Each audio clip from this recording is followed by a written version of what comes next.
Good evening. It's 8 o'clock. I'm Sally Baudet, live from Johannesburg. Your top stories this evening. Police identify 3 of the 5 homeless men who were brutally murdered in Mikkelneuk in Pretoria in recent weeks. After 9 days underground, miners at the Lanxess mine in Rustenburg have ended their sit-in following negotiations between union bosses and company management. And at last, consequences for those implicated in corruption at the state capture inquiry. SARS is on the hunt for possible tax defaulters, and Angelo Agrizzi has been ordered to pay for his racist admission. Well, we start in Swane, and police say they've identified the bodies of 3 of the 5 homeless people killed in the capital. But the police say the process of locating their families is proving difficult. All the victims were male, homeless and killed in a similar manner over the past month in Pretoria. Nobody has as yet been arrested for the killings. Our reporter Liranzo Temba has been following the story. What we know is that the men are middle-aged. All 5 of the men that were killed were middle-aged. They were all killed in their sleep from the 1st of June, and the last murder took place on the 19th of June.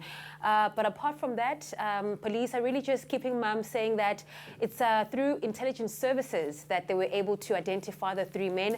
They are now processing the fact that they're going to be tracking down their families and obviously telling them first before their identities could be released to the public. We know that they are only just releasing really sketchy information, and today them coming out with the fact that 3 of the 5 victims have been identified. On to the northwest now, and a 9-day underground strike at a Rustenburg mine has ended. Over 200 mine workers refused to surface until action was taken against alleged sexual harassment and victimisation at the Crow mine. At least 13 miners were admitted to hospital during the strike after refusing to eat. Our reporter Linda Kuhle was at the Lanxess mine when the breakthrough was made and miners came to the surface this afternoon. I believe the strike is officially over. In fact, one of the miners that was elected to come and speak on behalf of these workers that have been underground for about 9 days now said that the mandate has been given to the union to now go and sign that agreement that they got. And in fact, I would just like to ask my colleague Muhammad Situki as I move out of shot to show you these miners. They are singing right now. Some of them have even moved as far as I am, and they are basically have agreed on what those terms that were brought by the union are. And in fact, more so, if I can show you the food that is the hydration food that is here, they brought water for them. After 9 days, it seems that they will be out of the mines and they will be going home. What they said was that they agree, particularly because some of those workers that they were concerned about that were dismissed have been, in fact, reinstated in some sort. So there are groups of workers. We understand that about a certain group has been reinstated, another group will be reviewed, but in the meantime, they are suspended and they are on suspended pay. So those are the conditions that they have agreed on. Of course, the issue of sexual harassment is another issue that has been reached. They're saying that that particular mine captain will be suspended and pending an investigation by a private person that is elected by the union to come and do investigations here. But those are the conditions that they've initially agreed on. The Constitutional Court has thrown former NPA senior advocates Nomgcobo Jiba and Lawrence Mrwebi a lifeline. The Apex Court has dismissed an application to remove them from the role of advocates, which would have meant they could no longer practice law. It is now up to Parliament to either ratify or overturn President Ramaphosa's earlier decision to dismiss them from the NPA, a decision he took on the Mokoro inquiry's recommendation. Our reporter Moloko Moloto reports. In 2016, the High Court found Nomgcobo Jiba and Lawrence Mrwebi guilty of misconduct, concluding they weren't fit to continue practicing as advocates. The pair were criticized for their handling of cases involving former crime intelligence boss Richard Mdluli, ex-head of the KZN Hawks Johan Boysen, and former President Jacob Zuma. The Supreme Court of Appeal later overturned the High Court judgment.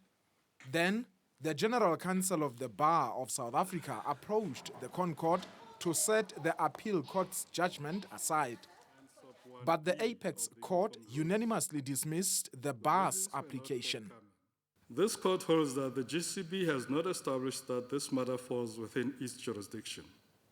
The ConCourt has also cited the Supreme Court of Appeal's judgment, which found there was no misconduct on the part of Nomgcobo Jiba, and the issue of dishonesty did not arise. On Mkhwebi, even though the Supreme Court of Appeal found misconduct, it held he was not dishonest. Jiba's lawyer says they await Parliament's next move. Realistically, we can accept that she's going to be fired. When that happens, the 12-6 process at that point then becomes finalized. We hold instructions to then take the Mohoro report on review. The advocates have won this round, but it seems this is the beginning of another legal fight over their expulsion. Molu Kumulot, Johannesburg. The Zondo Commission's heard how banker Masocha Mngadi was involved at South African Airwaves. Evidence suggests he may have used BNP Capital as a front, but BNP Capital's sole director, Daniel Mahlangu, has proven an evasive witness. Now, he claims Mngadi wanted to work with his firm due to its experience on huge deals. A previous witness claimed she was told Mngadi was so-called Dudu Myeni's person. Meanwhile, events outside the inquiry are proving interesting. Erin Bates has the story. As the aviation focus persists, events outside the Commission are taking off. Bosasa CEO Gavin Watson was subpoenaed to appear before SARS on Wednesday. SARS wants answers on the Bosasa Group's finances from some 20 witnesses. Former COO Angelo Agrizzi claims Watson masterminded a bribe scheme. He was the godfather of Bosasa. Everything went through him. Business Day reports Watson is to be questioned about a 500,000 rand donation to the CR17 campaign. A unit in the Commissioner's office is closely monitoring the state capture and PIC inquiries. Agrizzi returned to the Randburg Magistrates Court. This following audio aired at the state capture inquiry in late January. Absolute racist. Uses Peter. Brian Teddy. Shavasi. Apparently he's an absolute racist. What I've heard you say there is extremely offensive. Yes. Totally unacceptable. Agrizzi and the Human Rights Commission have settled out of court. We hope that he will not make similar utterances in the future. In fact, the court has barred him. He's now restrained from communicating or propagating hateful utterances. He'll donate 200,000 rand to an Alexandra charity he's set to visit. Agrizzi's apologized to South Africans and says he deeply regrets what he said. But once again, Chair, I am a racist. I agree. We are Jen. Thank you, Chair. Erin Bates, Johannesburg. In other news, President Cyril Ramaphosa has responded to the public protector investigating a donation he received from Gavin Watson of Bosasa. Now, Watson made a 500,000 rand contribution to Ramaphosa's ANC presidency campaign in 2017. According to the presidency, their response to the public protector contains affidavits and supporting documents which they believe will bring the matter to a speedy conclusion. Mineral Resources and Energy Minister Gwede Mantashe says workers need to mobilise themselves and become vehicles through which society can be shaped. The minister is encouraging employees to use their skills outside the workplace as well. Mantashe addressed Nahawu's policy conference in Boksburg today. Mobilize workers to take your experience in the workplace. You're available in communities where you stay. If workers don't do that, it's about slightest provocation, my parallel alliance, because they have not internalized Ukuti. Their alliance is their vehicle to shape the society they want to be part of. It's not a gift. It's not a Father Christmas present. It's a political alliance that pulls us together against a very organized enemy. Now to Parliament and a case of missing constitutions, quite literally. An investigation was launched 2 weeks ago with concerns that light-fingered MPs might have made off with more than one copy of the Constitution during their induction. But a probe has revealed there's been no theft, only a case of a misplaced case of the booklets. Lindsay Dentlinger has the story. A tool of the trade, a leather-bound copy of the Constitution for all MPs. But the alarm was sounded when some complained they didn't get one. It was claimed they may have been stolen. But a probe has revealed no proof of this.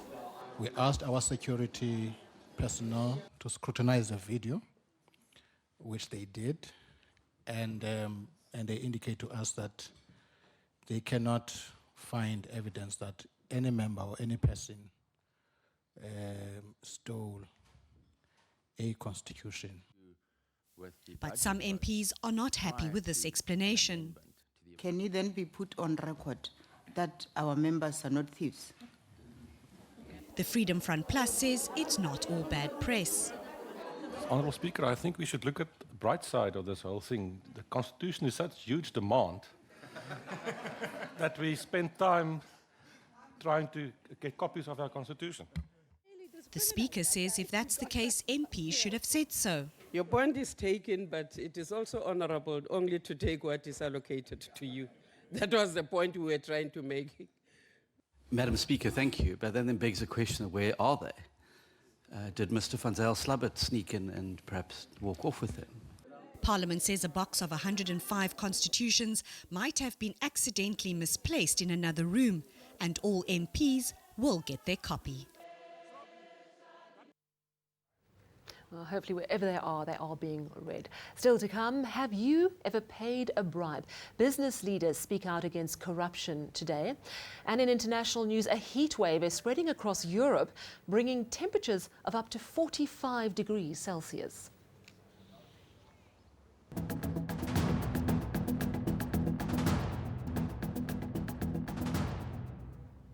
Business news, and 60% of South Africans who are asked for a bribe pay the bribe. This is one of the revelations that came out of the Daily Maverick ENCA Business Against Corruption event in Johannesburg today. The larger focus, however, was on private sector corruption. Aviu Mtila has the details. Delegates at the event are from across civil society, and the discussion is business against corruption. Financial interconnectivity that has happened over the last 20 or 30 years means that corruption moves much faster. Money stolen as a result of corruption moves in seconds from one domain into another. And so if my colleague Busi talks about 100 billion, we probably think it's 200 to 250 billion. That's the money lost yearly to state capture over the last 10 years. Incoming CEO of Business Leadership South Africa, Busisiwe Mavuso, is calling for action to be taken against those allegedly involved in corruption, including BLSA member companies KPMG and Bain & Co. We have to have very stringent, and rigid and tight and strong, measures against these people. And I think the strongest sanction that they can be given is for them to be in orange overalls. What has surfaced again is the billions Steinhoff lost in December 2017, amid allegations of fraud that saw the company lose more than 90% of its share price. Another issue raised was corporates not paying enough tax and moving cash offshore. Aviu Mtila, Johannesburg. Now let's take a look at the markets today.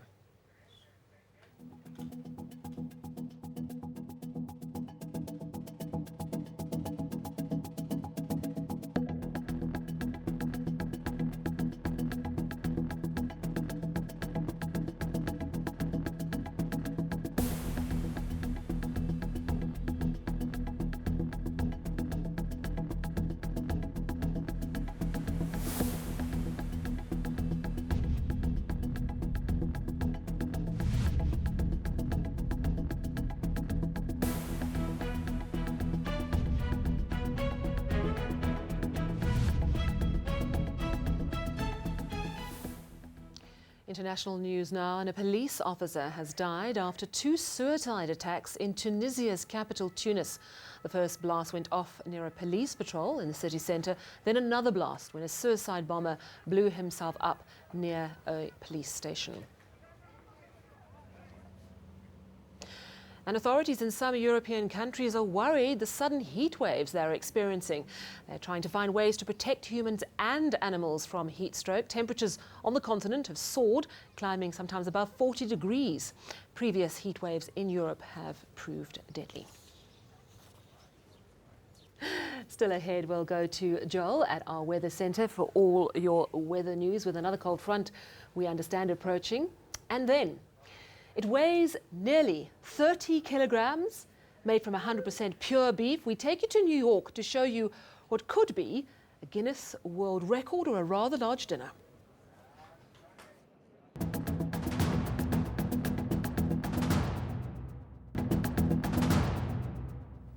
As the weekend creeps closer, let's get all the weather news from Joel Guy. Good evening, Joel. How's it looking? Good evening, Sally. We have another big one tonight that is just about to hit the Cape Town area, and it's going to maintain rainy weather tonight over the southwestern areas. And by the time we start off Friday, the cold front will be maintaining cloudy, showery and cold conditions over the western areas of the Northern Cape as well as across much of the Western Cape. Then throughout the day, we will stay with those showers over the western sections, and ahead of the cold front, it's going to be mostly sunny for much of eastern South Africa, very warm for KwaZulu-Natal and the eastern areas of the Eastern Cape. And in the evening, we will continue to see some very isolated showers for parts of western South Africa, where quite a lot of cloud will continue to hang around. So we are going to be seeing cloudy, rainy and chilly weather on a Friday over the western areas of the Northern Cape, particularly around Sutherland, where a high of just 7 is focused. The rest of the province will be mostly sunny with much warmer afternoon temperatures. In the Western Cape, we are going to see cloudy and rainy weather in most areas. Temperatures just managing to reach the mid-teens in most parts. It will be drier and warmer, however, as we go towards the eastern parts of the province.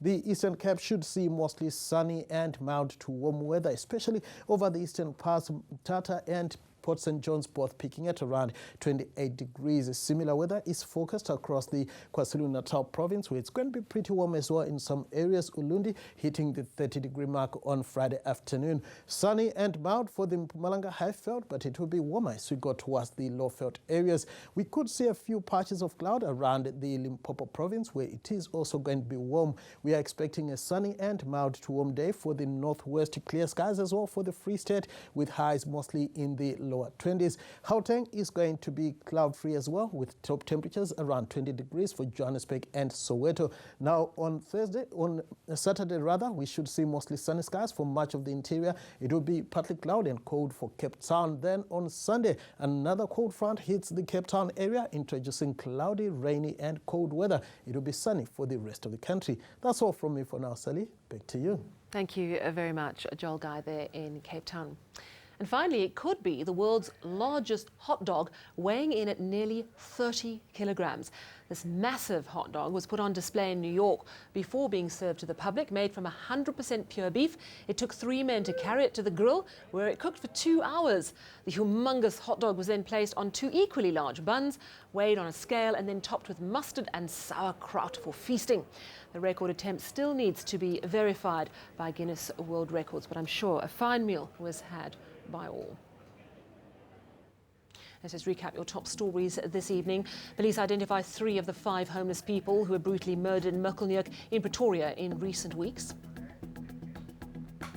After 9 days underground, miners at the Lanxess mine in Rustenburg have ended their sit-in following negotiations between union bosses and company management. And finally, consequences for those implicated in corruption at the state capture inquiry. SARS on the hunt for possible tax defaulters, and Angelo Grizzi ordered to pay for his racist admission. From me and the team, it's a very good night to you.